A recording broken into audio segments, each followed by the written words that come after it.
प्रधानमंत्री पीक विमा योजनेमधील ऑनलाईन पोर्टलवर गावांची नावे समाविष्ट व दुरुस्ती करून मिळाली। याकरिता युवा काँग्रेसच्या वतीने आंदोलन करण्यात आले होते। त्या आंदोलनाला यश आले आहे। दिनांक 29 जुलै रोजी शेतकरी बांधवांच्या तक्रारीवरून प्रधानमंत्री पीक विमा संदर्भात जिल्हा युवक काँग्रेसचे आक्रमक भूमिकेत आंदोलन झाले।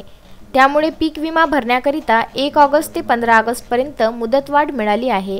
यामध्ये युवक काँग्रेसच्या व त्यातील 11 तालुक्यातील वगळलेली सर्व गावांची नावे त्यातील त्रुटी दुरुस्ती करून घेण्यात आली।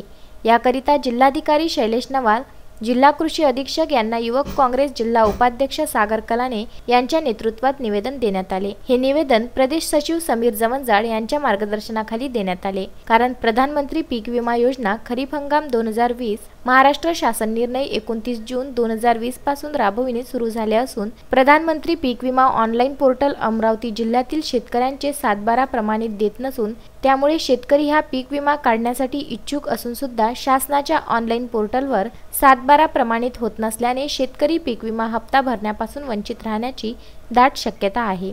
तरी सामान्य सेवा केंद्र, आपले सेवा केंद्र, राष्ट्रीयकृत बँका यांच्याद्वारे ऑनलाईन पोर्टलवर गावे न दिसणे, शेतकऱ्यांचे 7/12 प्रमाणित न होणे, बिगर कर्जदार शेतकऱ्यांचे बँकेद्वारे अर्ज न स्वीकारणे या प्रकारची तक्रार प्राप्त झाली असून हे निवेदन सादर करण्यात आले। शोएब खान, विदर्भ न्यूज, अमरावती।